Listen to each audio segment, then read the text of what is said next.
Yunani yang artinya keadaan tanpa rasa sakit, gitu ya. Jadi karena keadaan tanpa rasa sakit ini kadang kita suka agak bingung gitu ya dengan analgetik. Kalau analgetik itu kan biasanya dia hanya sampai di meredakan ya, tapi ketika ketika misalnya dicubit atau apa ya tetap masih terasa sakit gitu kan. Nah, kalau untuk anestesi ini agak berbeda gitu ya. Jadi dia berasal dari bahasa Yunani yang artinya keadaan tanpa rasa sakit. Nah, kemudian anestesi ini dibagi menjadi dua kelompok ya, ada anestesi lokal dan anestesi umum. Bedanya apa? Kalau yang lokal hilangnya rasa sakit tanpa disertai hilangnya kesadaran. Sedangkan kalau untuk yang anestesi umum, hilangnya rasa sakit disertai hilangnya kesadaran. Ya, misalnya apa kalau anestesi lokal? Kondisinya tetap sadar gitu. Cabut gigi. Cabut gigi, betul ya. Lahiran yang mana nih? Sesar. Mama saya lahiran sesar, dia nggak dibius total. Oke, biasanya kalau sesar tapi memang nggak dijahit lahiran biasa juga dibius bisa kan ya Bu? Bisa. Iya, jadi cabut gigi, kemudian sesar, itu biasanya dia anestesinya lokal ya, hanya di bagian tertentu saja yang dihilangkan rasa sakitnya, tapi kesadaran tetap ada.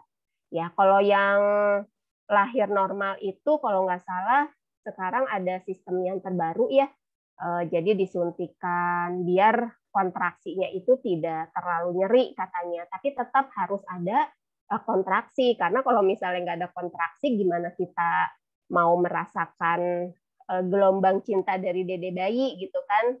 Kan kalau kontraksi itu artinya ada tekanan gitu ya dari badan kita gitu untuk memberikan dorongan untuk mengeden gitu kan. Nah, kalau misalnya kontraksinya itu benar-benar dihilangkan ya susah nanti ya kalau kita udah waktunya ngeden atau enggak gitu ya. Nah, kemudian kalau anestesi umum biasanya ini operasi-operasi besar ya yang memang membutuhkan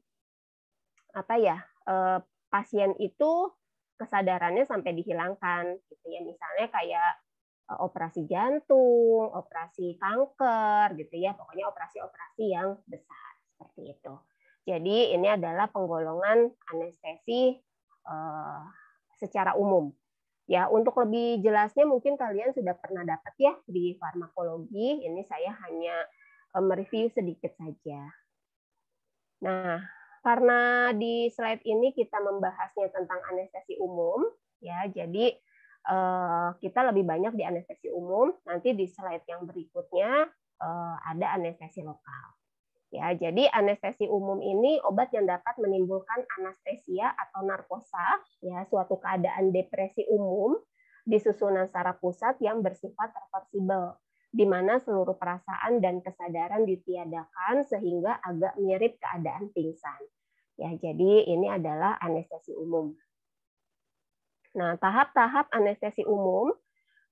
Jadi ketika seseorang mendapatkan anestesi umum, ini biasanya tahap-tahapannya ya, tapi dari tahapan ini kita nggak boleh sampai ke tahapan yang ke poin 4 gitu ya. Jadi biasanya sampai di poin ketiga itu pasien sudah harus sadar gitu ya atau dibangunkan.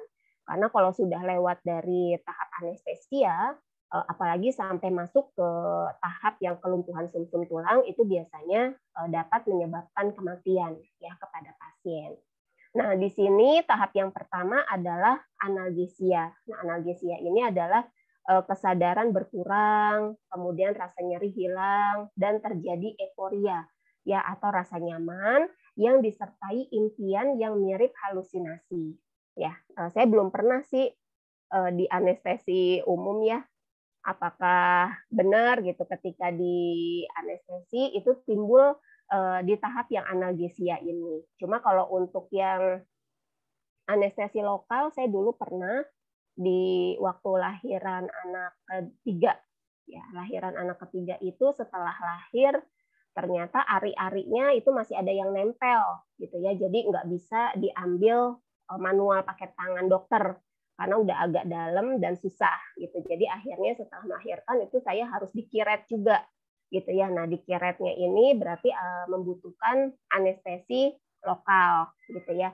Nah, di anestesi lokal aja ketika obat itu udah diberikan jadi kayak apa ya, sadar nggak sadar gitu ya, padahal itu baru lokal. Tapi ketika kalau yang anestesi umum saya belum pernah merasakan. Tapi yang anestesi lokal aja itu udah berasa kayak nyaman gitu.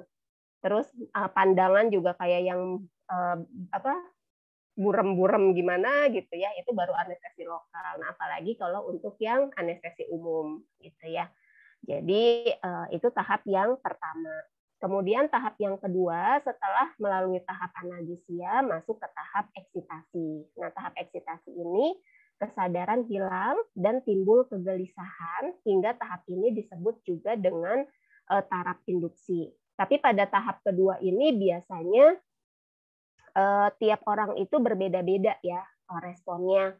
Ada yang di tahap eksitasi ini setelah dia kesadarannya hilang, ada yang timbul gelisah, kemudian ada juga yang sampai batuk, muntah, atau ketawa-ketawa sendiri gitu ya, tapi tanpa dia sadari gitu. Kemudian ada juga yang nafasnya menjadi tidak teratur, bahkan sampai ada yang terjadi inkontinensia urin atau mengeluarkan urin sendiri gitu ya. Makanya kan kalau pada saat anestesi atau mau melakukan tindakan itu biasanya dipasang kateter ya. Jadi biar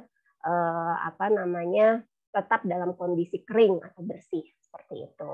Nah, itu adalah tahap eksitasi. Nah, tahap eksitasi ini tidak boleh sampai terjadi kejang ya pada pasien, karena kalau misalnya pada tahap eksitasi ini timbul kejang gitu ya, ini biasanya bahaya gitu ya, bahkan bisa sampai kematian seperti itu. Kemudian anestesia. Nah, pada tahap anestesia ini jika dilakukan operasi besar gitu ya, maka pada tahap ini biasanya pasien sudah harus dibangunkan gitu ya. Jangan sampai masuk ke tahap yang keempat, yaitu kelumpuhan sumsum tulang. Karena di sumsum tulang ini berbahaya gitu ya, kegiatan jantung dan pernapasan berhenti, bahkan bisa sampai menyebabkan kematian ya. Jadi ini adalah tahap-tahap anestesi umum. Mulai dari analgesia, eksitasi, anestesia, dan kelumpuhan sumsum tulang. Ya, jadi yang aman itu sampai dengan tahap anestesi. Ya, tahap anestesi ini pasien sudah harus dibangunkan. Makanya kalau operasi itu ya, operasi besar, biasanya kan dokternya itu banyak ya. Ada dokter anestesi khusus yang memang menghitung dosis untuk dosis anestesinya. Ya, jadi memang sulit ya, harus benar-benar pas gitu dosisnya. Oke, ini adalah klasifikasi anestesi umum. Nah, anestesi umum ini dibagi menjadi dua, ya. Ada anestesi inhalasi, sama yang kedua adalah anestesi intravena. Ya, kalau anestesi inhalasi ini dibagi menjadi dua, yang berupa gas, contohnya adalah dinitrogen oksid atau N2O.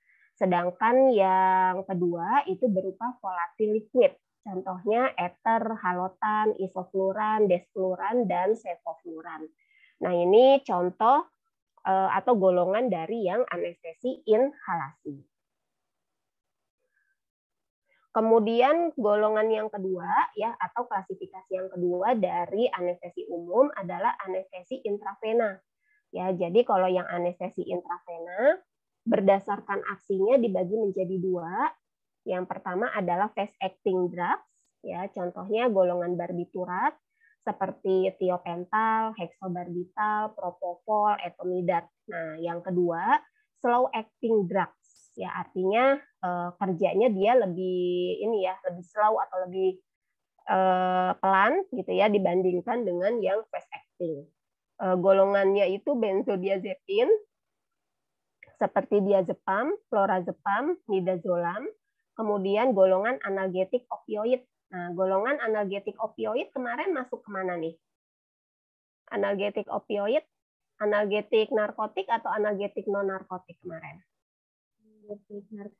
Narkotik ya. Jadi analgetik narkotik itu yang ada yang masuk ke dalam golongan anestesi ya, tapi masih tahap di slow acting ya. Jadi tahap yang cara kerjanya itu enggak cepat gitu ya.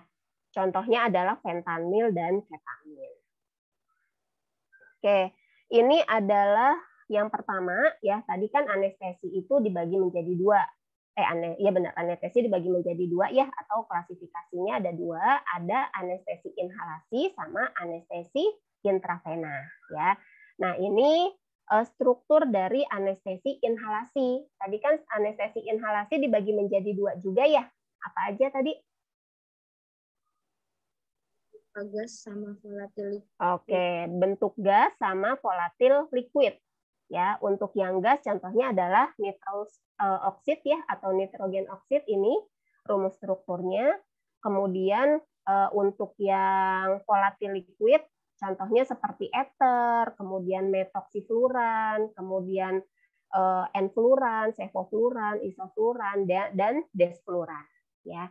Kemudian ini ada juga nih siklopropana, kemudian halotan, ini juga termasuk ke dalam anestesi inhalasi.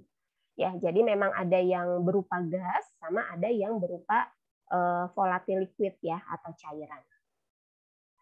Nah, sekarang kita masuk ke HSA-nya ya, atau hubungan struktur aktivitas dari anestesi inhalasi. Jadi yang masuk anestesi inhalasi tadi kan ada yang berupa gas sama ada yang berupa volatil liquid ya. Nah, di sini contoh yang pertama yang masuk ke dalam anestesi inhalasi adalah alkana dan sikloalkana. Bedanya apa sih alkana dengan sikloalkana?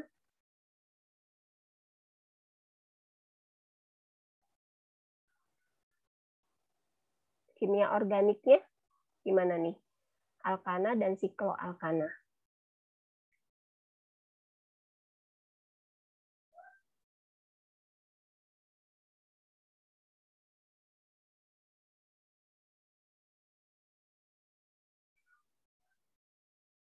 Ayo, ada yang ingat bedanya alkana dengan sikloalkana apa?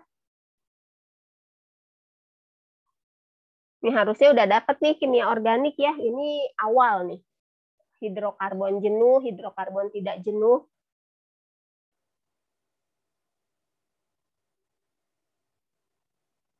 Apa? Masih ingat nggak?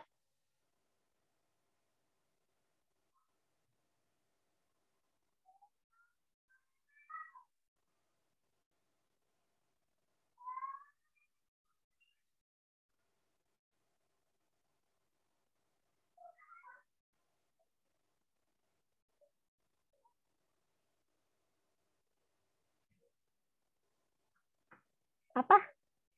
Wah, kimia organiknya nih.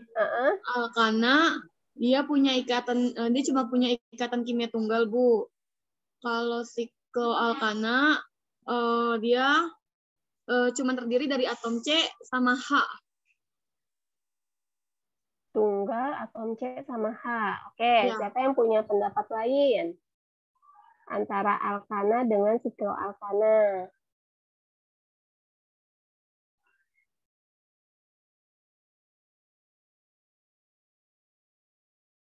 Azahira apa Azahira?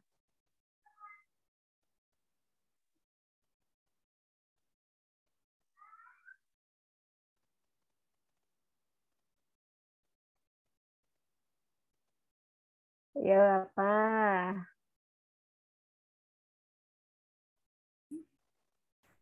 Kalau alkana yang etana, butana gitu kan ya, Bu? Terus?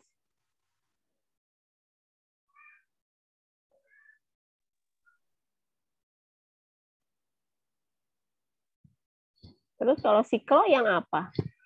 Siklobutana, siklopentana. Sama aja dong, nggak kelihatan bedanya.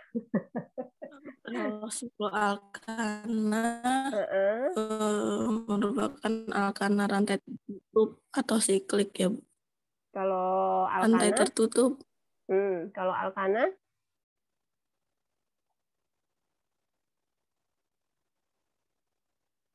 Kalau alkana apa?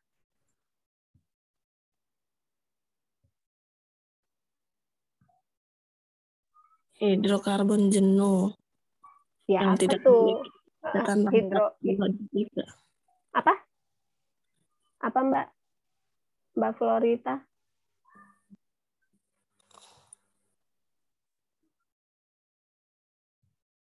Apa Mbak? Rantai yang tidak memiliki ikatan rangkap 2 dan rangkap 3. Jadi bedanya sama siklo apa? Ya tadi kan udah dikatakan tuh kalau siklo itu dia rantainya rantai tertutup. Nah kalau alkana ya berarti rantainya rantai terbuka. Nah itu yang membedakan. Ya kalau misalnya nggak ada ikatan rangkap sama ada ikatan rangkap, susah ya, karena memang inti dari alkana dan sikloalkana adalah rantainya terbuka dan tertutup. Kalau alkana itu kan ya dia terbuka ya, jadi ada ujung sama ada pangkal. Sedangkan siklo dia masuknya adalah rantai siklik. Kalau alkana rantainya rantai alifatik ya, terbuka. Kalau siklik dia rantainya tertutup. Seperti itu ya. Ini jangan dilupain karena dasar banget dari kimia organik ya. Nah, untuk alkana atau sikloalkana, penelitian pertama mengenai hubungan struktur aktivitas anestesi umum ini dilakukan oleh Meyer dan Overton pada tahun 1880-an. Penelitian ini menemukan adanya hubungan yang positif antara potensi anestesi dengan kelarutannya di dalam minyak zaitun. Ya, jadi percobaan pertama kali ya untuk obat anestesi ini itu dilakukan oleh peneliti yang namanya Meyer dan Overton ya pada tahun 1880-an. Jadi Overton dan Meyer ini melihat dari sifat fisik ya dari golongan alkana dan sikloalkana, di mana alkana dan sikloalkana ini sifat kelarutannya itu dia lipofilik atau larut di dalam lemak gitu ya. Itu sesuai dengan kondisi yang ada di dalam susunan saraf pusat. Jadi kalau di daerah otak gitu ya, di sawar darah otak itu memang lebih banyak lemaknya. Jadi ketika golongan obat ya yang mempunyai kelarutannya sama gitu ya dengan yang ada di dalam tubuh kita, nah maka dia bisa menimbulkan atau mengeluarkan aktivitas yang diinginkan gitu ya. Nah, di sini makanya penelitian yang dilakukan oleh Meyer dan Overton ini potensi anestesinya ini dengan kelarutan di dalam minyak zaitun. Ya, jadi dilakukan percobaan dulu nih si alkana sama sikloalkana, dia kelarutan di dalam minyak zaitunnya bagaimana gitu ya. Berarti dia larut. Nah, setelah itu baru dilakukan uji coba ya melalui hewan coba dulu, kemudian setelah itu kepada manusia. Nah, di mana si Overton ini dan juga Meyer ada teori yang terkenal ya yang dilakukan oleh kedua peneliti ini yang disebut dengan teori lemak ya. Jadi dilihat dari sifat kelarutan senyawa obat tersebut ya. Jadi senyawa-senyawa organik ya atau hidrokarbon yang mudah larut di dalam lemak maka akan bisa memberikan efek anestesi. Jadi itu adalah teori lemak menurut Meyer dan Overton ya dari hasil percobaan yang mereka lakukan. Ya kayak alkana itu kan dia senyawa organik ya. Kemudian hidrokarbon itu juga kan alkana, sikloalkana gitu kan.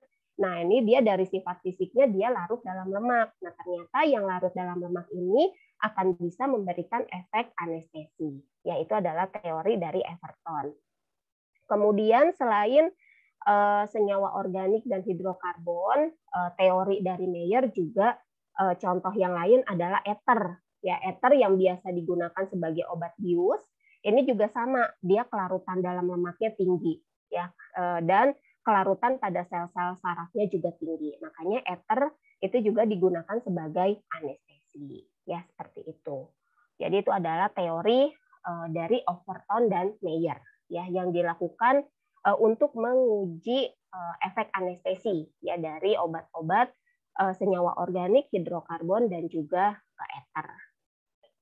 Kemudian potensi anestesi alkana, sikloalkana, dan hidrokarbon aromatik ini meningkat berbanding lurus dengan jumlah atom karbon dalam struktur hingga batas tertentu.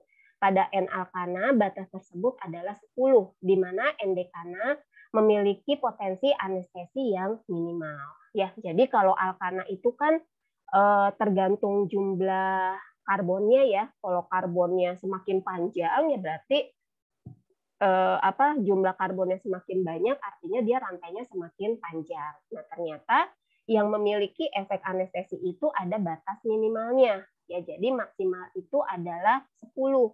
Kalau lebih dari 10, maka efek anestesinya itu kurang baik.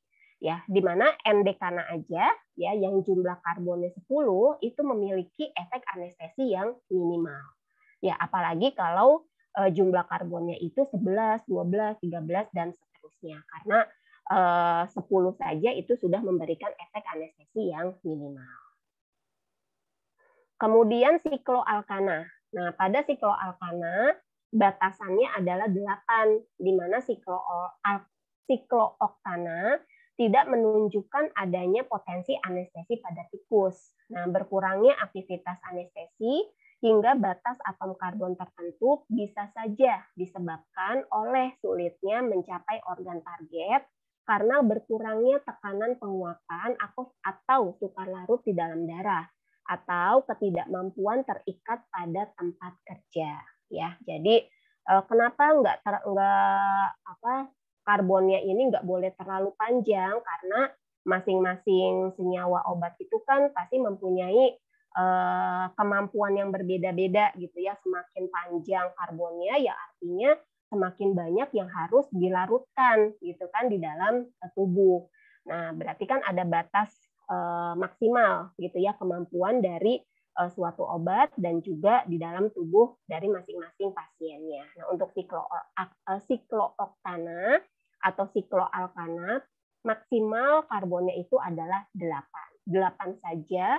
Ini ternyata diuji coba pada tikus ya atau hewan coba itu efek anestesinya itu kurang baik ya, bahkan di sini bisa dikatakan tidak menunjukkan adanya potensi anestesi seperti itu. Nah, kenapa bisa seperti itu? Bisa saja dikatakan di sini semakin panjang atau semakin banyak atom karbon yang ada ya di dalam struktur senyawa obat itu, maka obat tersebut sulit mencapai organ target. Ya, kemudian bisa juga tekanan penguapan ya atau sukar larut di dalam darah atau kurangnya kemampuan terikat pada tempat kerja ya. Jadi ini adalah faktor-faktor yang kemungkinan saja obat tersebut tidak menimbulkan aktivitas biologis ya. Nah, sikloalkana dengan jumlah atom C yang sama banyak dengan N-alkana memiliki aktivitas anestesi yang lebih poten dibanding hidrokarbon rantai lurus. Ya, jadi ini bedanya nih, kalau alkana series berarti dia rantai terbuka ya, kalau sikloalkana berarti dia rantai tertutup. Oke, kemudian selain alkana dan hidrokarbon ada lagi alkanol. Alkanol apa? Kalau alkanol? Alkanol itu apa ya? Mempunyai gugus hidroksil ya, atau nama lainnya alkohol. Alkanol itu. Ya, jadi potensi yang serupa juga terlihat pada meningkatnya jumlah rantai karbon pada alkanol. Alkanol dengan jumlah atom karbon yang sama dengan alkana memiliki aktivitas yang lebih baik. Ya, jadi untuk alkanol dia sama seperti alkananya. Ya, nah ini alkana, ini adalah alkanol. Alkanol berarti karena dia nama lainnya alkohol, berarti dia mempunyai gugus hidroksil. Ya, ada gugus OH-nya. Kemudian selain alkana, sikloalkana, dan alkanol, ada lagi halogenasi, ya efek halogenasi atau ether terhalogenasi. Tadi kan dikatakan menurut percobaan yang dilakukan oleh Meyer dan juga Everton, ya bahwa ether itu kan merupakan obat bius ya yang kelarutannya itu sangat baik di dalam lemak. Nah, karena dia kelarutannya baik di dalam lemak, maka dia bisa kelarutan di dalam sel-sel sarafnya juga tinggi sehingga bisa menimbulkan efek anestesi. Nah, ini apalagi untuk eter yang terhalogenasi atau dia mengikat gugus halogen, ya. Jadi eter dan siklopropana merupakan anestesi inhalasi pertama yang digunakan pada tahun 1800, ya. Nah, ini adalah percobaan yang dilakukan oleh Everton tadi, ya. Jadi Everton itu memang menggunakan pertama kali percobaannya adalah menggunakan eter, ya. Nah, senyawa-senyawa ini menyebabkan laringospasme. Selain itu, keduanya bersifat eksplosif dan mudah terbakar, sehingga butuh penanganan khusus. Nah, karena eter ini mudah terbakar, kemudian butuh penanganan khusus. Nah, untuk meminimalisir ya atau memperbaiki keadaan tersebut, akhirnya eter ini harus ditambahkan atau di dalam reaksinya itu ditambahkan gugus halogen, ya. Jadi beberapa penelitian baru-baru ini menunjukkan bahwa menghalogenasi eter akan mengurangi sifat mudah terbakar, meningkatkan stabilitas dan aktivitas anestesinya. Ya, jadi kalau eternya aja dia mudah terbakar sifatnya, ya, dan penanganannya itu harus benar-benar, gitu ya. Makanya untuk menghindari kejadian yang tidak diinginkan, ya, atau efek samping yang tidak diinginkan dari eter, makanya direaksikanlah dengan menambahkan gugus halogen atau yang dinamakan dengan halogenasi, ya, seperti itu. Halogen dengan massa atom yang lebih besar akan meningkatkan potensi lebih baik dibandingkan dengan halogen massa atom kecil. Contohnya, mengganti fluorin pada desfluran dengan klorin menjadi isofluran akan meningkatkan aktivitas lebih dari 4 kali aktivitas desfluran. Mengganti klorin dengan bromin akan meningkatkan aktivitas 3 kali lipat dari sebelumnya. Ya, jadi proses halogenasi ini dengan menggunakan halogen dengan massa atom yang lebih kecil, ternyata dia memiliki aktivitas anestesi yang jauh lebih baik, ya, dibandingkan kalau eter mengikat halogen dengan massa atom yang lebih besar. Kemudian secara umum, eter terhalogenasi akan mengurangi efek laringospasme. Namun sayangnya, halogenasi akan meningkatkan potensi obat sehingga menyebabkan aritmia jantung dan konvulsi atau kejang-kejang. Nah, metil etil eter diketahui lebih stabil dan lebih poten dibandingkan dengan dietil eter. Ya, jadi tadi kan kalau eter saja dia mudah terbakar, kemudian efek sampingnya bisa menimbulkan laringospasme. Nah, untuk menanggulanginya akhirnya dilakukanlah halogenasi atau penambahan gugus halogen pada eter, ya. Nah, dapat dibuktikan dengan penambahan halogenasi, ya, terutama kalau eternya ini mengikat halogen dengan massa atom kecil, ternyata memiliki aktivitas anestesi yang jauh lebih baik. Tapi di sini ternyata eter terhalogenasi ini walaupun dia mampu mengurangi efek laringospasme, tapi karena aktivitas anestesinya yang baik, gitu ya, nah itu bisa menyebabkan aritmia jantung dan kejang-kejang, ya, jika digunakan dengan dosis yang tidak sesuai seperti itu. Nah, tapi di sini dari beberapa macam contoh halogen yang terhalogenasi, ya, yang bisa dikatakan lebih stabil dan lebih aman itu adalah metil etil eter. Ya, jadi metil eter ini bisa dikatakan dia jauh lebih stabil, ya, dan lebih poten dibandingkan dengan eter halogenasi yang lainnya. Kemudian selain itu adalah efek ikatan jenuh, penambahan ikatan rangkap 2 atau ikatan rangkap 3 pada molekul anestesi yang memiliki 6 atom C atau kurang akan meningkatkan anestesi. Ya, jadi selain eter terhalogenasi, ada juga efek dengan penambahan ikatan jenuh. Ya, ternyata ikatan jenuh ini juga mempengaruhi aktivitas dari anestesinya. Oke, ini adalah contoh efek ikatan jenuh. Ya, berarti ini yang berupa gas, ya. Tadi kan untuk yang anestesi inhalasi itu terbagi 2, ya. Ada yang berupa gas sama volatil liquid. Ya, kalau yang ikatan jenuh ini contohnya untuk yang Salah satunya adalah yang berupa gas. Ya. Dinitrogen oksid akan berwujud gas pada suhu ruang dan akan berwujud cairan bila disimpan dalam wadah silinder metal bertekanan.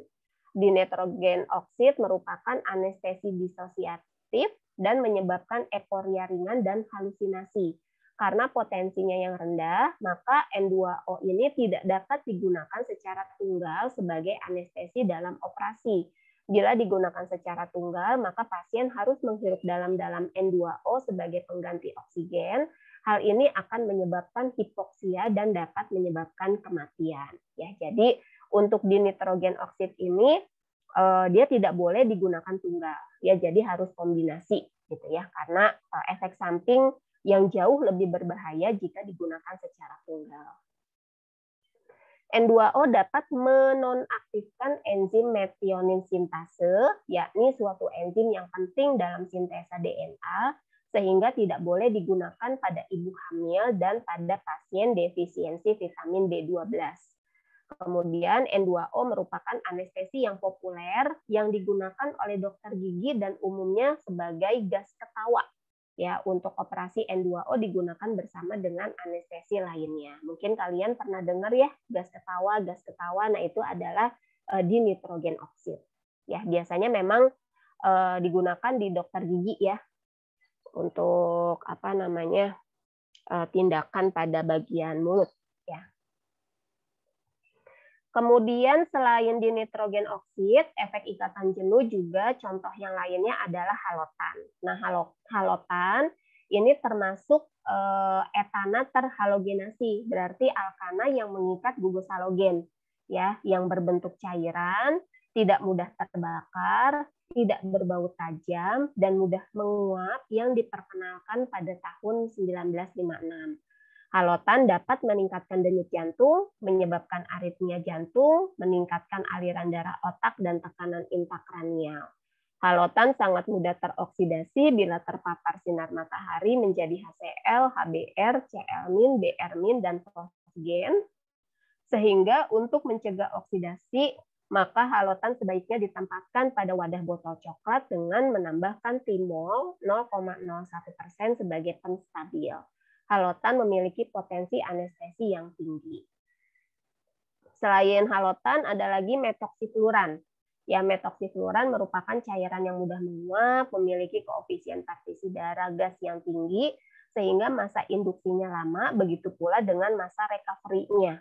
Ya, karena dia termasuk anestesi yang baik ya, tapi untuk masa recovery-nya dia agak lama gitu ya. Jadi seseorang yang dikasih metoksifluoran untuk menyadarkan kembalinya itu dia lebih lama gitu ya.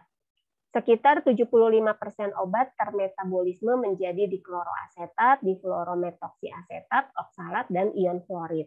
Metoksifluoran bersifat nefrotoksik sehingga pada tahun 2000 izin edarnya telah dicabut di Amerika Serikat dengan alasan keamanan. Ya, jadi metoksifluoran ternyata efek sampingnya jauh lebih besar gitu ya, sehingga dicabut ya peredarannya. Kemudian enfluoran. Enfluoran merupakan cairan yang mudah menguap, koefisien partisi darah gasnya adalah 1,8. Sekitar 2-8% obat ini termetabolisme utamanya menjadi klorofluorometilkarbon. Enfluoran kemungkinan meningkatkan denyut jantung, menyebabkan aritmia jantung, meningkatkan aliran darah otak, dan meningkatkan tekanan intrakranial, namun efeknya lebih ringan dibanding dengan halotan. Enfluoran dapat menyebabkan konvulsi klonik bila digunakan pada konsentrasi tinggi, sehingga tidak dianjurkan pada pasien dengan penyakit kejang. Kemudian ada lagi isofluoran. Ya, isofluoran dia memiliki koefisien partisi darahnya itu 1,43, berarti dia lebih kecil ya dibandingkan dengan enfluoran. Nah, isofluoran merupakan struktur isomer dari enfluoran. Isofluoran dapat mengiritasi pernapasan, namun efeknya lebih ringan dibandingkan dengan desfluoran. Sekitar 0,2% obat akan termetabolisme dan sisanya akan dikeluarkan lewat pernapasan tanpa diubah. Resiko hepatotoksisitas dan nefrotoksisitasnya jauh lebih rendah dibanding dengan metoksifluoran. Belum ada laporan terjadinya kejang pada penggunaan isofluoran. Kemudian desfluoran. Nah, desfluoran dia lebih kecil lagi nih dari isofluoran dengan nefluoran, ya, koefisien partisi darahnya. 0,4 ya, benar ya, lebih kecil ya. Kalau yang tadi kan 1,8 gitu ya, 1,6. Nah, rendahnya koefisien partisi darah gas ini menyebabkan waktu induksi yang lebih singkat, begitupun dengan masa recovery-nya. Ya, berarti sadar kembalinya pasien ini kalau diberi desfluoran itu jauh lebih cepat, ya. Desfluoran tidak dianjurkan untuk anak-anak karena meningkatkan insiden laryngospasme sekitar 50%, kemudian bisa menyebabkan batuk juga 72%, dan meningkatkan sekresi 21%. Hanya sekitar 0,02% desfluoran yang termetabolisme dan sisanya dikeluarkan melalui urin. Desfluoran melepaskan sedikit ion fluor dan sangat sedikit asam trifluoroasetat. Fakta ini sejalan dengan tidak adanya laporan desfluoran menyebabkan kerusakan hati dan ginjal. Jadi bisa dikatakan desfluoran ini kalau digunakan pada orang dewasa gitu ya, atau bukan pada anak-anak, ya jauh lebih aman gitu ya. Tapi kalau untuk anak-anak tadi ya banyak efek samping yang kemungkinan bisa timbul. Kemudian sevofluoran. Sevofluoran merupakan cairan yang mudah menguap, kemudian tidak mudah terbakar, dan tidak mudah meledak. Koefisien partisi darahnya 0,65. Ya, kemudian sekitar 5-8% obat termetabolisme menjadi heksafluoroisopropanol, karbon dioksida, dan ion fluorid yang dapat menyebabkan nefrotoksik.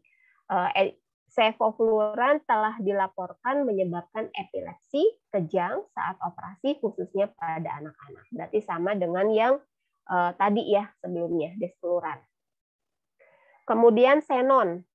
Ya, xenon merupakan gas inert yang tidak mudah terbakar dan tidak mudah meledak, memiliki koefisien partisi yang rendah. Nah, ini lebih kecil lagi nih xenon, ya 0,1. Sehingga onset dan recovery-nya dia cepat, namun potensi anestesinya lemah. Ya, jadi memang obat itu pasti ada keunggulannya sendiri-sendiri ya.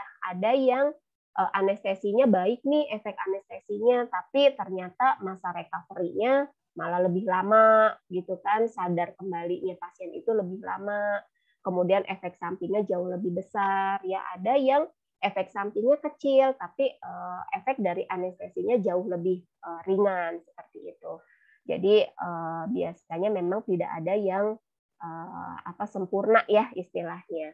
Kita saja manusia kan nggak ada yang sempurna, ya kan pasti punya kekurangan dan kelebihan. Ya, begitupun sama ya dengan obat. Apalagi obat kan yang menciptakan kebanyakan untuk yang sintesis ini manusia gitu kan. Nah, gas xenon diproduksi dalam jumlah sedikit sehingga harganya sangat mahal, rendahnya kemungkinan efek samping dan ramah lingkungan, tidak menyebabkan kerusakan pada lapisan ozon, menempatkan xenon sebagai anestesi yang menarik untuk dikembangkan. Ya, jadi kalau bisa dikatakan gitu ya, dari macam-macam contoh anestesi inhalasi ya, xenon ini termasuk yang jauh lebih aman gitu ya. Baik itu dari segi aktivitasnya ataupun efek sampingnya. Tapi ya tadi kekurangannya dia mahal gitu kan. Kemudian masih jarang ya karena memang produksinya masih sangat sedikit karena tadi ya harganya yang mahal tadi. Oke, kemudian kita masuk ke golongan yang kedua atau klasifikasi yang kedua yaitu anestesi intravena. Ya, tadi kan anestesi intravena ada yang fast acting drugs, ya, kemudian ada juga yang slow acting drugs, ya. Nah, ini contoh-contohnya untuk yang intravena ada propofol. Propofol ini injeksi hipnotik sedatif yang digunakan untuk menginduksi anestesi dan sedasi. Propofol agak sukar larut di dalam air sehingga diformulasi dalam emulsi tipe minyak dalam air. Meski tidak memiliki struktur kimia yang sama, dengan anestesi inhalasi, propofol juga merupakan modulator positif reseptor gamma aminobutyric acid A atau GABA-A. Propofol memiliki onset yang cepat serta masa recovery yang singkat. Oke, saya lupa ya.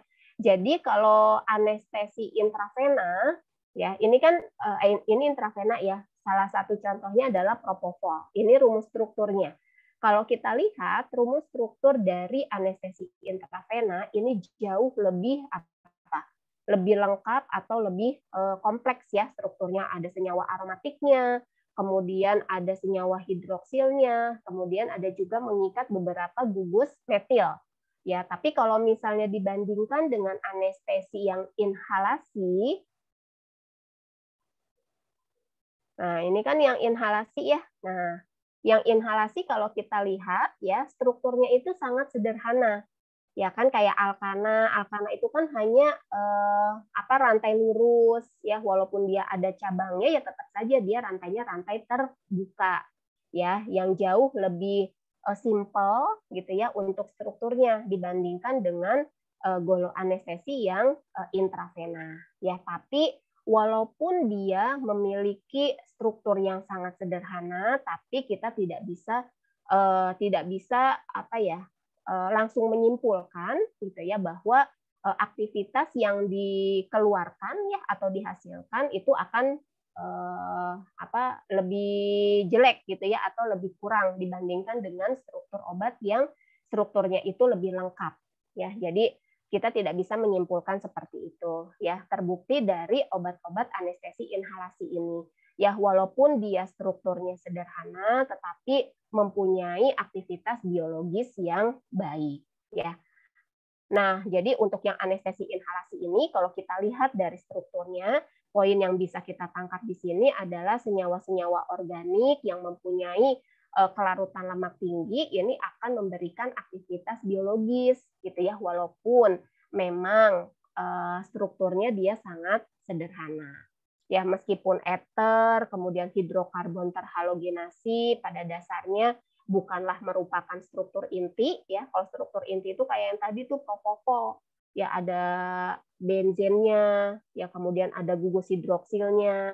Nah, kalau ini kan dia tidak ada struktur intinya gitu ya dari suatu obat, tapi dia hanya merupakan molekul sederhana ya, tapi molekul sederhana ini dapat memberikan efek anestesi ya. Jadi memang untuk yang anestesi inhalasi ini dilihat dari kelarutan yang sama ya dengan kondisi yang ada di dalam sawar darah otak kita gitu ya, karena kan untuk anestesi ini memang kerjanya di otak ya, di susunan saraf pusat.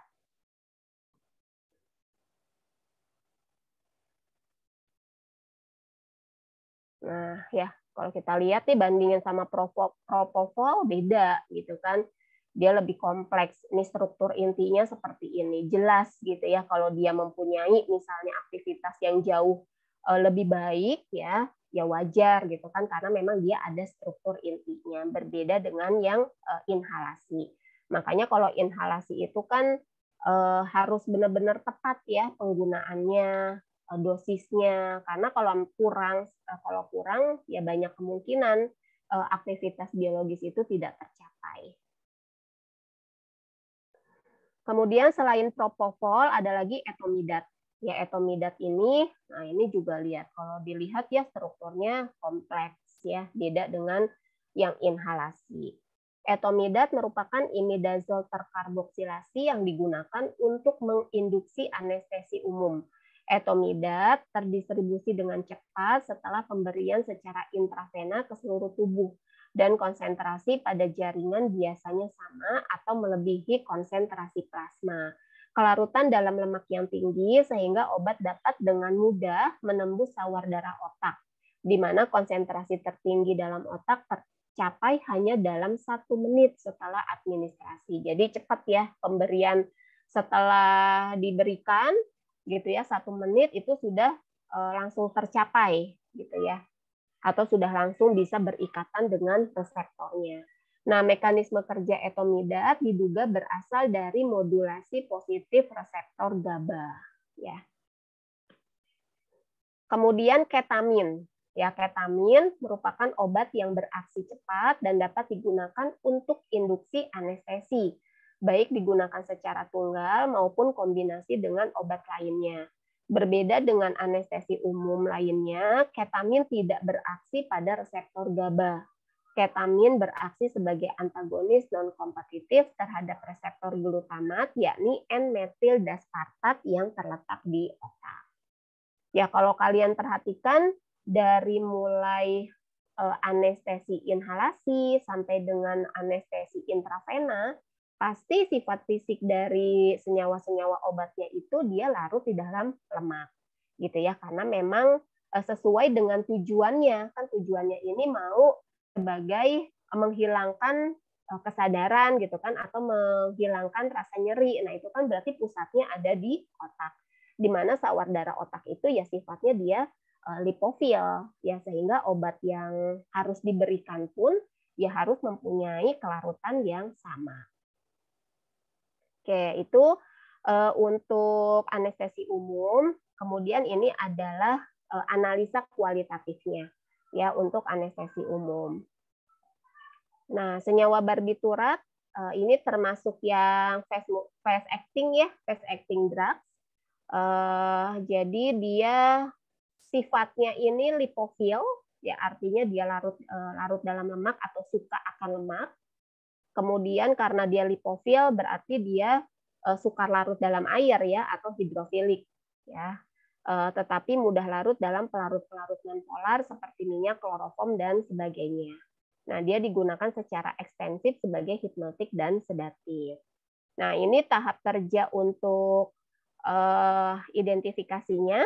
Ini sih secara umum ya. Jadi kan kalau secara umum itu kalau kita mau melakukan identifikasi pasti ada tahap pendahuluan, ya kan? Pendahuluan ini kan terdiri dari organoleptik, ya. Nah, organoleptik itu terdiri dari bau, rasa, bentuk, ya, kemudian kelarutannya bagaimana, kemudian tes pirolisa, kemudian tes pengisi dan bentuk sediaan, baru setelah itu isolasi zat aktif. Setelah isolasi zat aktif, kita lanjut ke pemeriksaan gugus fungsi dan unsur ya atau ion. Baru setelah itu terakhir adalah pemeriksaan golongan.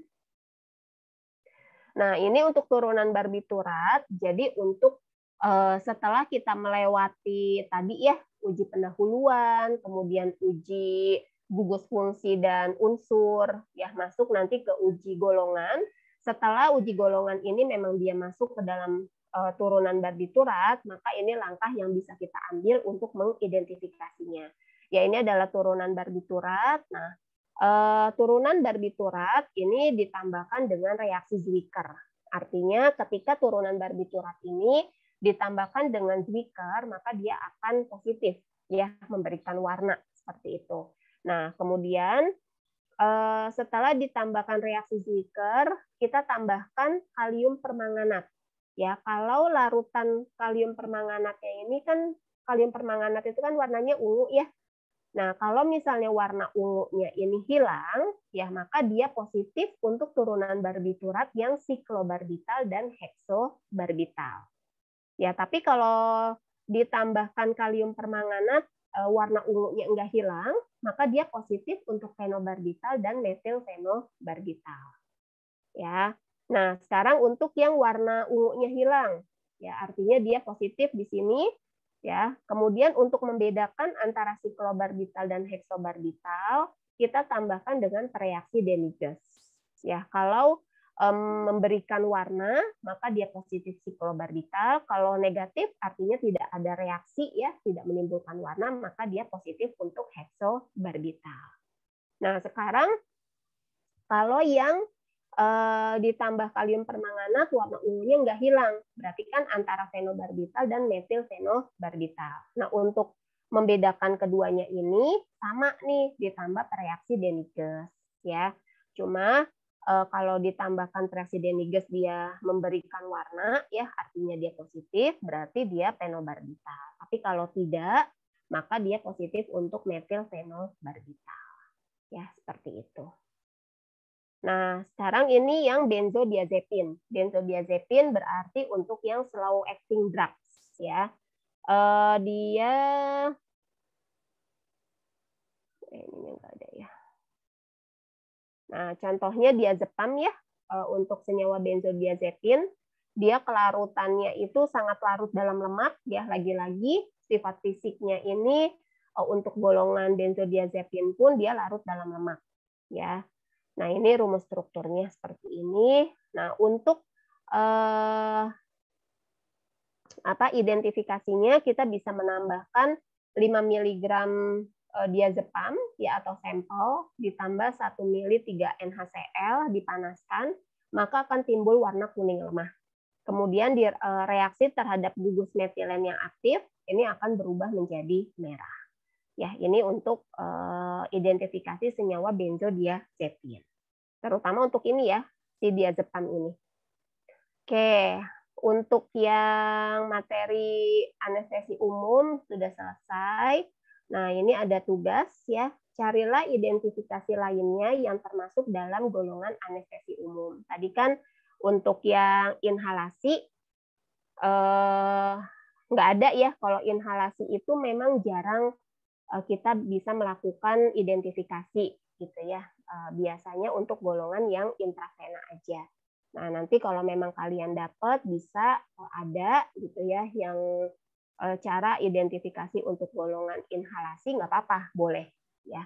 Makanya di sini carilah identifikasi lainnya yang termasuk dalam golongan anestesi umum. Ya, ini tugas untuk yang anestesi umum. Oke, ada yang mau ditanyakan dulu sebelum kita masuk ke anestesi lokal?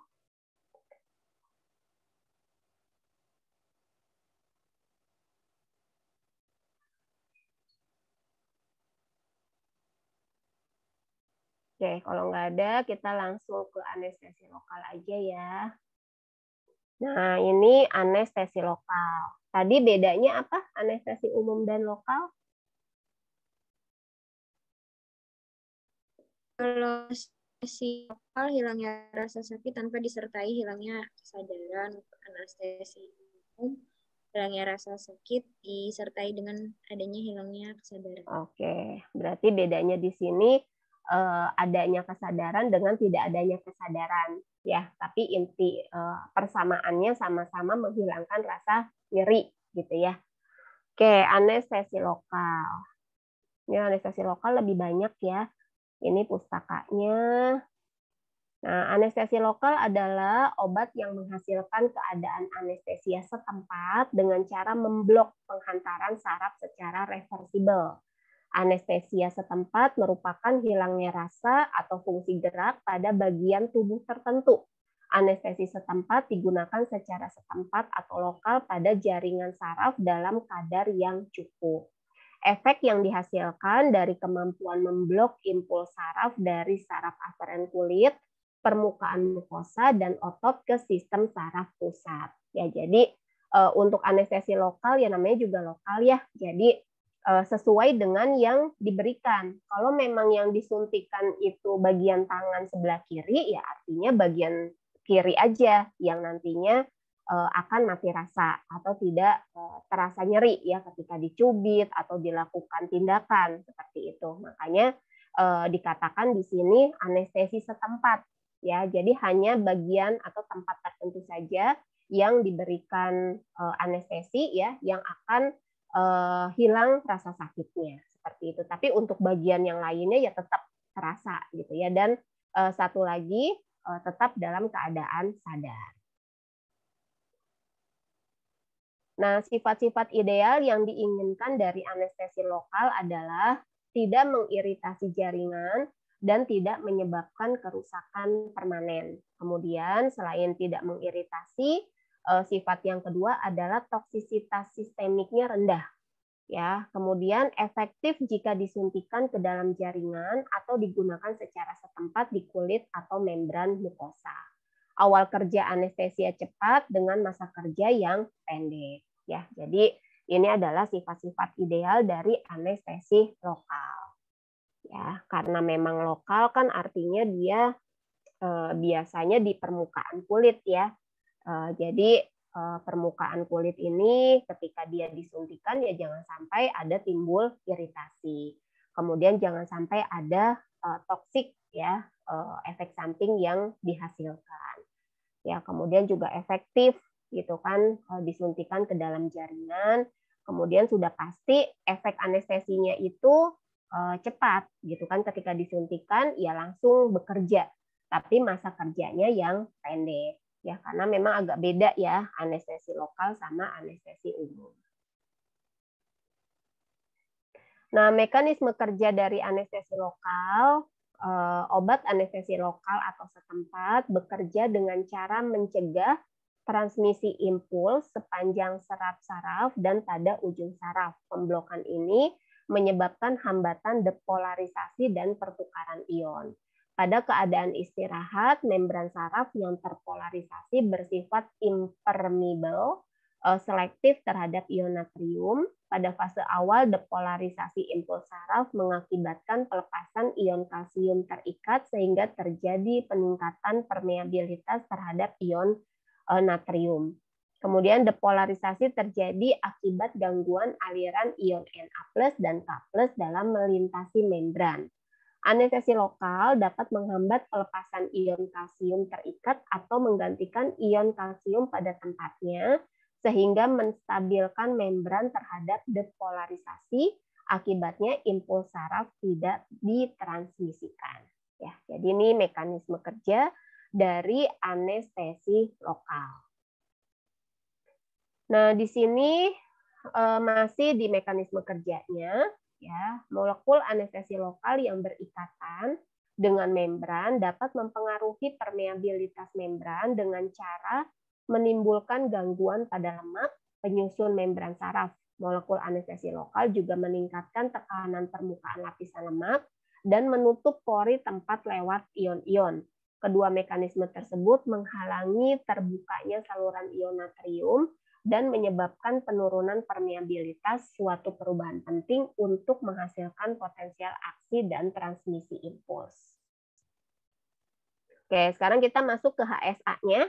Ya, kalau yang di anestesi umum kan tadi HSA-nya itu dilihat dari yang inhalasi sama yang intravena.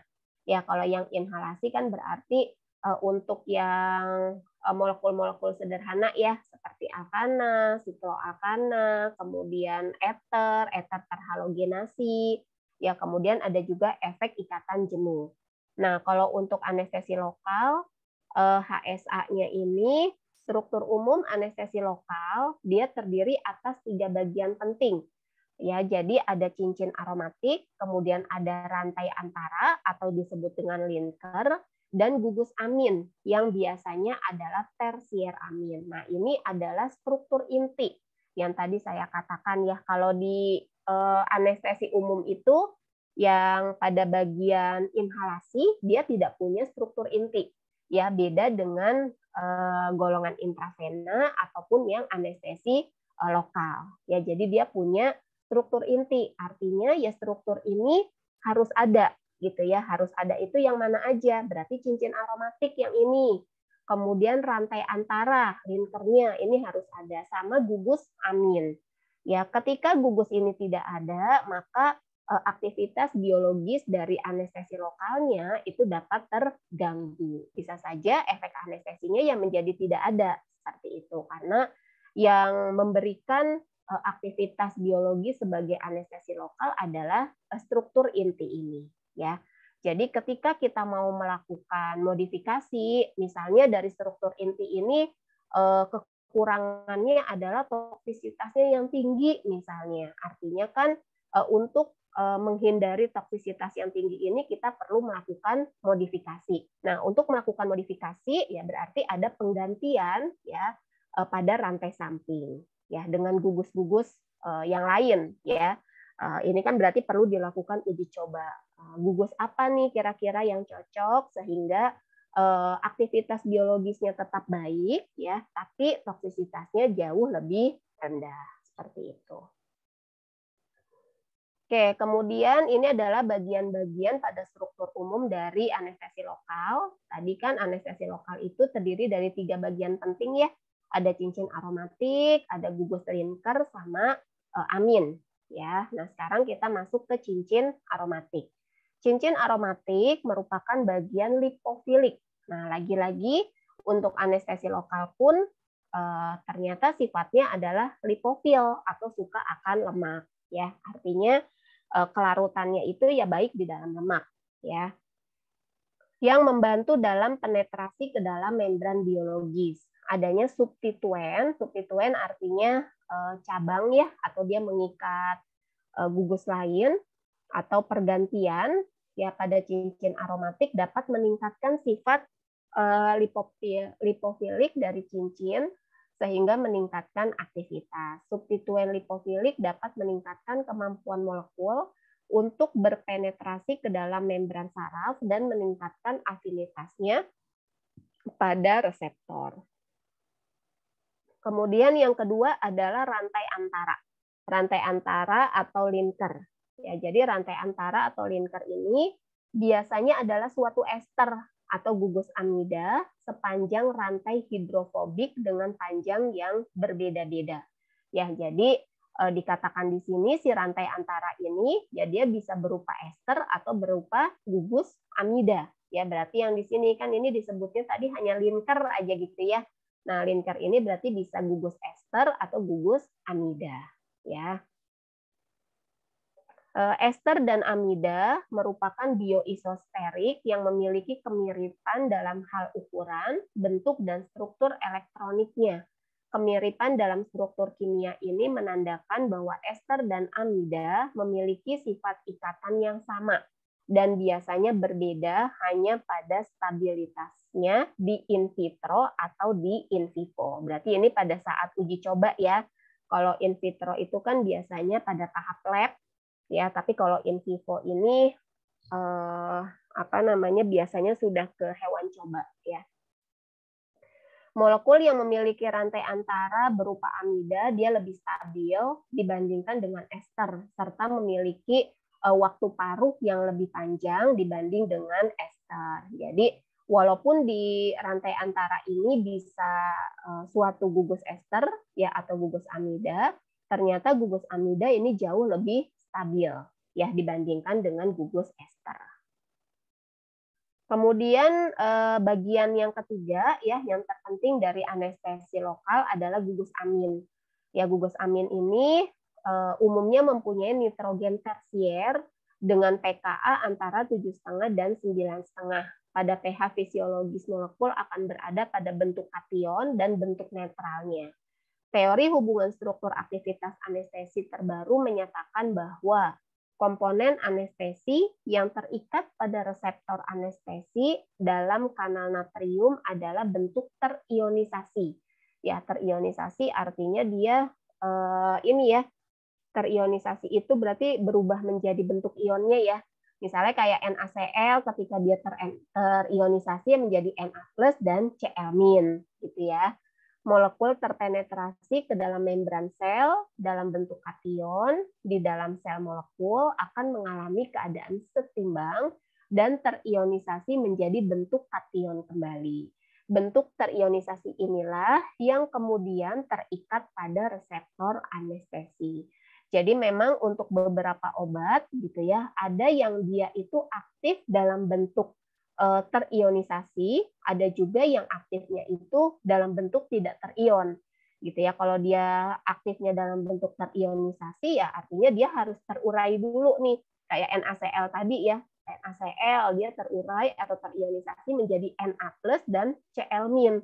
Nah, ketika dia sudah terionisasi inilah baru dia nanti akan berikatan dengan reseptor yang ada di dalam tubuh ya, baru nanti akan timbul aktivitas biologis. Tapi kalau misalnya obat ini dia aktifnya dalam bentuk tidak terion, ya artinya NaCl-nya tuh yang nantinya dia langsung berikatan dengan reseptor seperti itu ya. Jadi tergantung molekul obatnya itu apakah dia sifatnya terionisasi atau tidak terionisasi. Itu biasanya ada di hubungan struktur dengan aspek stereokimia ya kalau di kimia medisinal seperti itu. Nah, berdasarkan struktur kimianya, anestesi lokal dikelompokkan menjadi 2 alkaloid, yaitu kokain dan isogramin. Kokain adalah ester aminoalkil benzoat, sedangkan isogramin adalah turunan 2 aminoalkil indol. Nah, ini sekarang untuk yang turunan asam benzoat. Tadi kan dikatakan di sini ya, ada ester aminoalkil benzoat ya dengan 2 aminoalkil indol. Oh, ini beda ya. Kalau ini HSA dengan turunan asam benzoat. Ya, jadi turunan asam benzoat adalah senyawa sintetik yang diturunkan dari struktur kokain. Nah, jadi kalau yang tadi di slide sebelumnya itu kan contoh dari yang amin aromatik ya. Berarti ada dari turunan alkaloid ya, kokain. Nah, si asam benzoat ini itu diturunkan dari struktur kokain tersebut. Ya, jadi ini adalah strukturnya. Ada gugus aril. Gugus aril itu apa? Ada yang tahu? Kan ada alkil, ada aril. Bukan Ariel Peter Pan ya. Oh, bukan Peter Pan lagi sekarang ya namanya. Noah.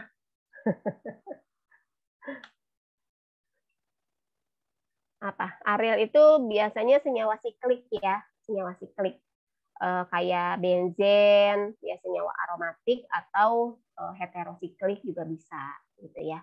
Kemudian ini ada gugus karbonil, nah ini ada X-nya, kemudian ada aminoalkil.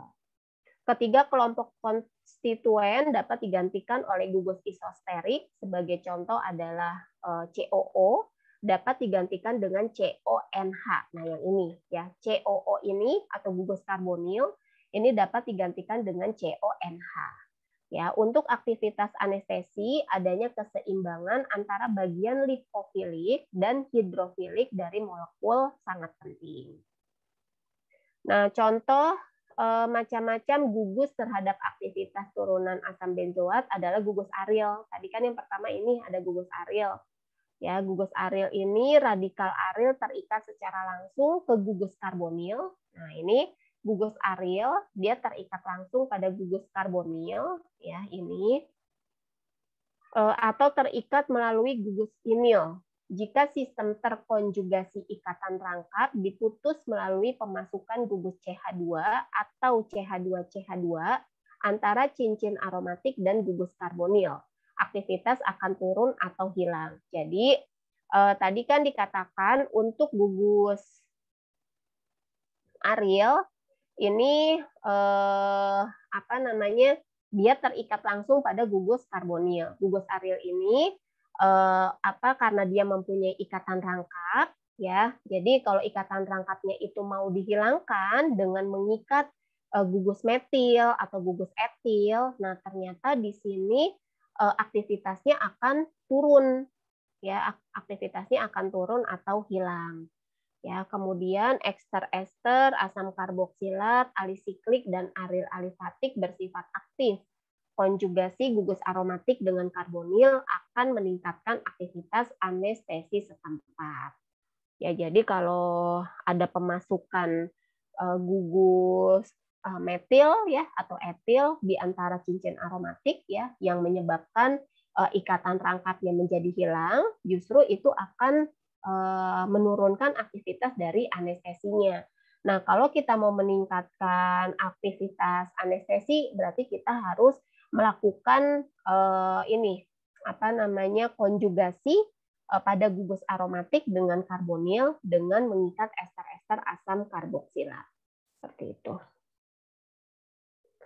Kemudian substitusi gugus aril dengan substituen yang meningkatkan ke elektron oksigen karbonil atau donor elektron dapat meningkatkan aktivitas karena senyawa yang dihasilkan terikat ke reseptor lebih kuat. Kemudian substitusi gugus aril dengan substitusi akseptor elektron, contohnya NO2, akan menurunkan atau menghilangkan aktivitas karena senyawa tidak dapat terikat ke reseptor. Ya, jadi ini beberapa hal yang harus diperhatikan ya ketika kita mau melakukan modifikasi. Kemudian jembatan X. Ya, tadi kan ada aril, kemudian ada gugus karbonil, kemudian ada jembatan X. Nah, ini adalah jembatan X ya. Jembatan X ini, substituen X dapat berupa atom karbon, ya, oksigen, nitrogen, atau sulfur. Modifikasi ini sangat menentukan kelompok kimia tiap turunan senyawa dan juga mempengaruhi massa kerja dan toksisitas relatif. Pada umumnya, amida atau XN lebih resisten terhadap hidrolisis metabolik daripada ester atau XO. Tioester XS dapat menyebabkan dermatitis. Resistensi turunan amida terhadap hidrolisis ditingkatkan oleh efek sterik gugus metil pada posisi orto gugus amida yang memberikan halangan sterik terhadap serangan pada karbonil. Ya, jadi posisi orto justru ini akan menghalangi ya efek steriknya pada gugus karbonil. Jadi kalau kita mau menambahkan gugus metil, jangan pada posisi orto. Orto itu berarti posisi 1 dan 2. Ya. Orto 1, 2 bukan? Orto, meta, para. Ya, orto 1, 2, meta 1, 3, para 1, 4. Ya, posisinya. Kemudian gugus aminoalkil. Nah, gugus aminoalkil tidak penting untuk aktivitas anestesi setempat, tetapi digunakan untuk membentuk garam yang larut air. Gugus amino dianggap bagian hidrofilik molekul anestesi setempat. Amina tersier menghasilkan obat yang lebih bermanfaat. Amina sekunder bekerja lebih lama tetapi lebih mengiritasi. Amina primer tidak terlalu aktif dan menyebabkan iritasi. Jadi gugus amino yang paling baik adalah yang tersier. Ya, amina tersier. Gugus alkil yang merupakan rantai penghubung antara penghubung terikat ke X ya atau jembatan X, terutama mempengaruhi kelarutan relatif dalam lemak ya atau koefisien distribusi. Tadi kan dikatakan ya kalau untuk turunan asam benzoat ini kelarutan lipofilik dan hidrofiliknya dia harus seimbang. Makanya gugus amino alkil inilah yang mempunyai kelarutan hidrofiliknya yang untuk menyeimbangkan gugus yang lainnya. Kemudian turunan lidokain. Ya, kalau yang tadi turunan itu ya asam benzoat yaitu turunan dari kokain. Nah, ini turunan dari lidokain yang kedua. Struktur umumnya dia seperti ini, hampir sama ya. Cuma bedanya aril yang terikat langsung pada aril, kalau turunan asam benzoat itu kan langsung gugus karbonil. Kalau ini berarti bukan ya, tapi amin. NH. Ya. Kemudian ada CX, kemudian ada amino alkil. Nah, gugus aril. Gugus aril, obat anestesi lokal yang bermanfaat secara klinik dari tipe ini mempunyai gugus fenil yang terikat pada atom karbon sp2 melalui jembatan nitrogen. Nah, artinya kalau sp2 ini dia mempunyai ikatan rangkap ya seperti alkena. Nah, substitusi gugus fenil dengan metil pada posisi 2 atau 2 dan 6 ini dapat meningkatkan aktivitas. Kemudian ikatan amida lebih stabil terhadap hidrolisis dibandingkan dengan ikatan ester. Kemudian substituen X. Substituen X tadi yang terikat pada itu ya C rangkap. X dapat berupa atom karbon yaitu isogramin, oksigen atau lidokain atau nitrogen, contohnya fenakain. Turunan lidokain XO lebih bermanfaat secara klinik. Kemudian ada gugus amino alkil, pengaruhnya serupa dengan turunan asam benzoat. Nah, berarti untuk gugus amino alkil kamu bisa lihat di turunan asam benzoat ya. Oke, kemudian klasifikasi anestesi lokal. Ya, berdasarkan masa kerjanya, anestesi lokal dikelompokkan menjadi 3. Ada yang masa kerjanya pendek, contohnya adalah kloroprokain dan prokain. Masa kerja sedang, contohnya kokain, lidokain, mepivakain, dan priloksin. Masa kerja lama, contohnya bupivakain, dibukain, epidokain, dan tetrakain. Oke, ini adalah golongan anestesi lokal yang digunakan untuk pengobatan. Ya, yang pertama adalah turunan ester. ya, turunan ester asam benzoat. Nah, salah satu contohnya adalah kokain. Ya, jadi kokain ini merupakan alkaloid yang diperoleh dari daun Erythroxylon coca dan dari spesies Erythroxylon lainnya. Molekul kokain mengandung bagian X-guanin yang mempunyai 4 atom karbon asimetris, atom C1 dan C5 berhubungan intramolekuler sehingga hanya terdapat 8 isomer aktif optik. Pada kokain, gugus benzil oksi pada C3 dan metoxikarbonil pada C2 adalah cis. Ya, cis tahu ya, kan ada cis, ada trans ya terhadap jembatan nitrogen. Pada pseudokokain yang juga aktif, gugus metoxikarbonil pada posisi trans. Kemudian kokain bersifat memutar bidang polarisasi ke kiri. Toksisitas kokain menghalangi pemakaian untuk selain anestesi topikal dan bahkan untuk anestesi topikal penggunaannya dibatasi karena dikhawatirkan menyebabkan reaksi sistemik dan adiksi. Ya, karena memang kokain ini ada adiksinya ya, menyebabkan kecanduan. Makanya pemakaiannya itu sangat dibatasi. Nah, ini adalah struktur dari kokain ya. Ini adalah senyawa aromatik ya, benzen, kemudian ada gugus karbonilnya, ada jembatan eternya. Ya, ini berarti dia yang turunan asam benzoat tadi ya. Ada aril ya, kemudian ada karbonil, ada jembatan eter ya. Kemudian meprikain. Meprikain ini digunakan pada kedokteran gigi dalam bentuk larutan yang mengandung epinefrin untuk anestesi infiltrasi dan pemblokan saraf. Meprikain lebih poten dan terhidrolisis lebih cepat dalam serum dibanding dengan prokain. Digunakan pada kedokteran gigi untuk infiltrasi dan pemblok saraf larutan 2% yang mengandung epinefrin 1 berbanding 50.000. Nah, ini struktur meprikain. Ya, ada sama ya. Karena dia memang turunan asam benzoat, ada arilnya, ada gugus karbonilnya, kemudian ada jembatan eter. Nah, kalau mau melakukan modifikasi pada R ya. Kalau R-nya ini suatu N-propil, ini adalah meprikain, tapi kalau R-nya ini mengikat isobutil, contohnya adalah isobukain. Oke, sekarang isobukain. Isobukain strukturnya berbeda ya dengan meprikain karena mempunyai gugus nisobutil sebagai pengganti gugus propil dan meprilkain. Isobukain lebih aktif seperti meprikain dan mempunyai masa kerja lebih pendek daripada prokain. Juga digunakan pada kedokteran gigi untuk infiltrasi dan pemblok saraf. Ya. Cuma dia beda ya dosisnya, 1:65.000. Kalau yang sebelumnya kan tadi 1:50.000. Nah, ini strukturnya ya, sama. Ada aril, karbonil, jembatan eter. Sama ini amin ya, gugus amin.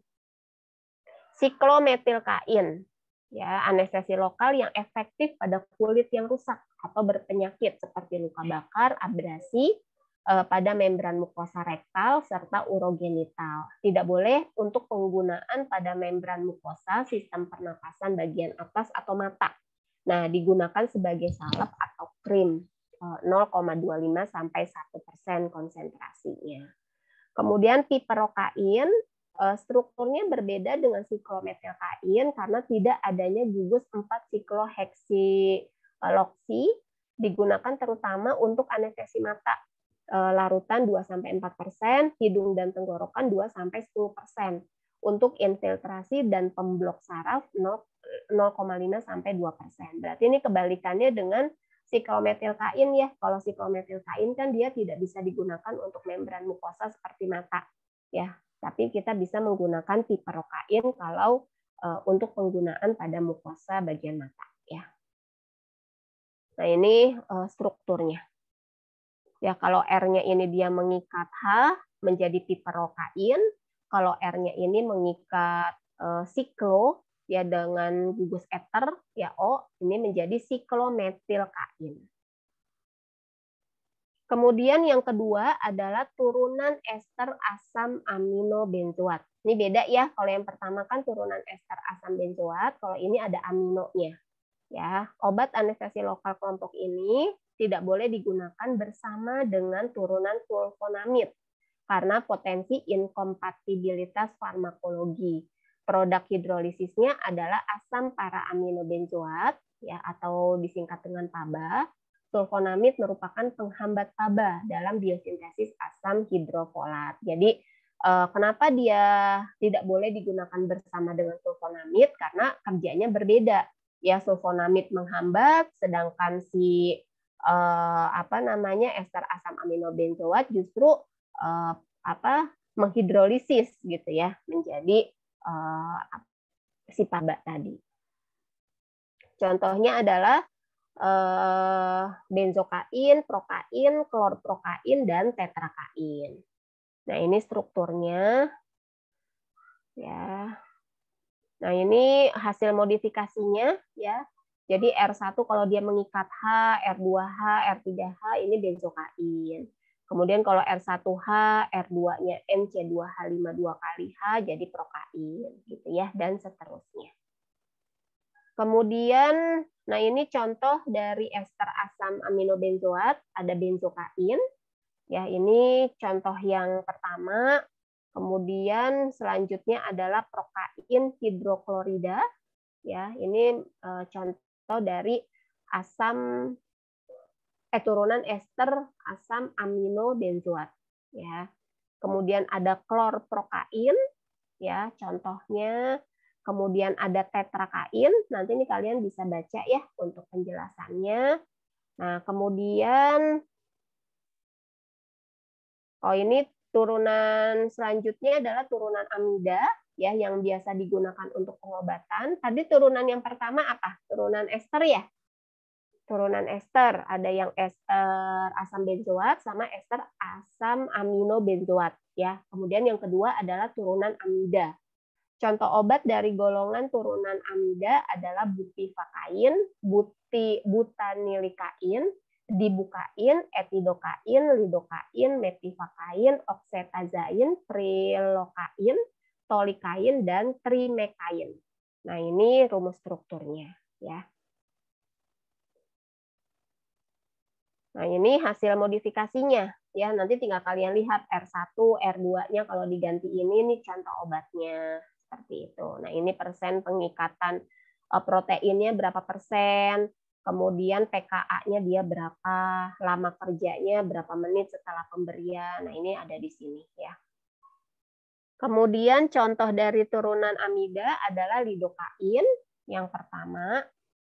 Kemudian yang kedua adalah metivacain HCl ya. Kemudian yang ketiga prilokain HCl. Kemudian ada bupivacain HCl, kemudian contohnya lagi ada etidokain HCl. Nah, ini adalah turunan yang terakhir kalau nggak salah, atau masih ada lagi ya, saya lupa deh. Ada turunan lain-lain. Ya, turunan lain-lain berarti bukan turunan ester sama turunan amida. Ya, contohnya adalah fenakain, dimetisoquin, diperodon, pramoxin, diklonin, dibukain, dan zolamin. Nah, ini fenakain ya penjelasannya, dia biasanya dalam bentuk larutan atau salep, ya biasanya digunakan pada membran mukosa. Kemudian diporodon HCl, ini juga sama untuk biasanya pada nyeri, pada abrasi kulit dan membran mukosa. Pemakaiannya dia biasanya 1%. Terus dimetisoquin HCl. Nah, ini dia biasanya pemakaiannya itu dosisnya 0,5%. Ya, kemudian ada pramoxin HCl. Ini biasanya digunakan untuk meredakan nyeri dan gatal karena gigitan serangga, luka ringan, dan hemoroid. Ya, dosisnya dia 1%. Kemudian dibukain HCl.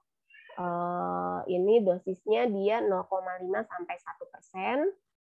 Kemudian udah selesai. Untuk yang turunan lain-lain ya, yang selain ester dan amida. Nah, ini untuk identifikasinya. Ya, sama seperti yang lain ya, untuk uji pendahuluan ada uji organoleptik ya, warna, bentuk, bau, rasa gitu kan, kemudian kelarutan, pirolisa ya, itu harus dilakukan. Nah, ini uji golongannya ya, uji golongan juga ini masih umum ya sebenarnya. Ini udah pernah ada waktu materi UTS ya, uji golongan. Nah, ini uji golongan juga. Nah, ini untuk reaksi warna ini ya dengan penambahan para DAB/HCl. Nah, ini bisa membedakan untuk anestesi benzokain ya, kemudian bisa juga untuk membedakan INH ya, amin aromatik, prokain dan lidokain. Untuk membedakan antara anestesi dengan sulfa dapat dilakukan dengan organoleptik rasa.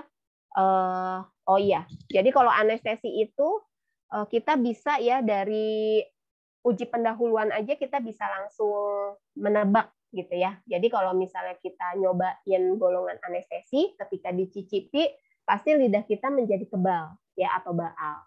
Ya, jadi sebenarnya kalau anestesi lebih mudah nih, dari awal aja di uji pendahuluan itu kita udah bisa langsung menebak. Ya, kalau kalian mau mencicipi, tapi biasanya kan nggak boleh ya kalau untuk golongan ini kita coba seperti itu. Tapi kalaupun dicicipi, dia langsung ini ya, lidah kita itu kebal ya atau mati rasa. Nah, ini dengan asam sulfat, dengan reaksi Marquis. Kalau jingga berarti dia anestesin, kalau kuning prokain, kalau ungu lidokain. Ya, kemudian ada reaksi Frohde ya. Nah, ini untuk yang turunan ester. Turunan ester ini untuk identifikasinya ya dengan diazo positif ya, kemudian dengan reaksi Simon, reaksi amin primer aromatik, kemudian bisa juga ditambahkan dengan asam sulfat, asam klorida, ditambah NaOH gitu ya. Nah, reaksi Nessler, reaksi Dragendorf, reaksi Buchardat. Nah, ini untuk identifikasi golongan anestesi lokal. Ya, kemudian ini untuk prokain. Ya, kemudian ini turunan amida, contohnya lidokain, ini untuk identifikasinya. Oke, sudah selesai. Nah, ini tugas satu lagi, kalian mencari identifikasi untuk golongan anestesi lokal yang biasa digunakan untuk pengobatan. Karena kan tadi di sini baru ada beberapa ya, kayak lidokain, kemudian ada prokain. Nah, kalau memang ada contoh anestesi lokal lain yang biasa digunakan untuk pengobatan, nah itu kalian cari ya. Karena kan tadi banyak tuh contohnya ya. Oke, alhamdulillah selesai walaupun agak ngebut sedikit ya. Tapi kita bisa menyelesaikannya. Jadi nanti di minggu akhir kalian udah minggu tenang ya, jadi lebih enak.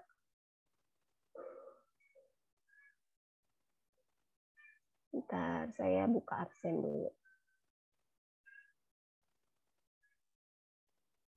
Ibu mau tanya Ya, dong. boleh, yang, boleh, Mbak.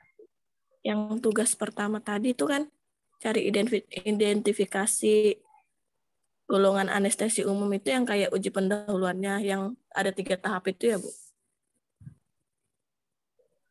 Langsung yang ininya aja, Mbak, uji spesifiknya. Langsung uji golongannya aja.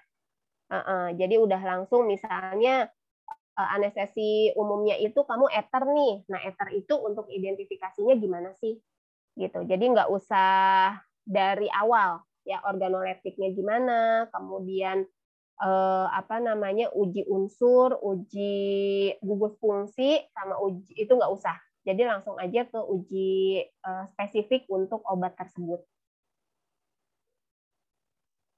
Karena kalau Baik, Bu, untuk uji awal itu kan sama semua ya, sama aja sebenarnya. Yang membedakan itu kan di uji golongan sebenarnya. Tapi kalian yang menjadi tugas itu adalah langsung ke senyawa obatnya. Misalnya eter ya, untuk identifikasi eter itu gimana. Jadi nggak perlu dari awal.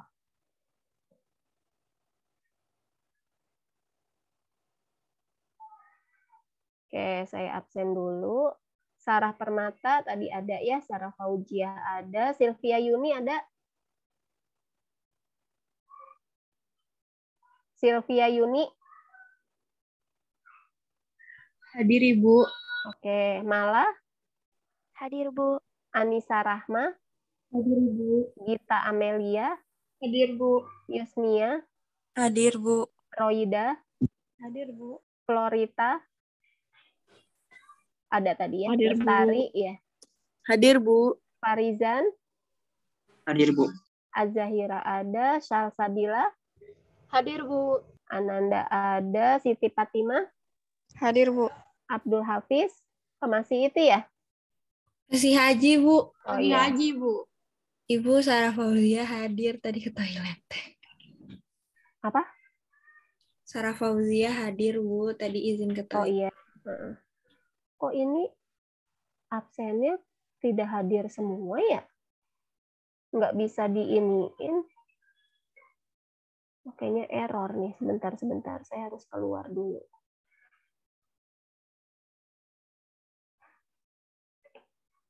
Kok error?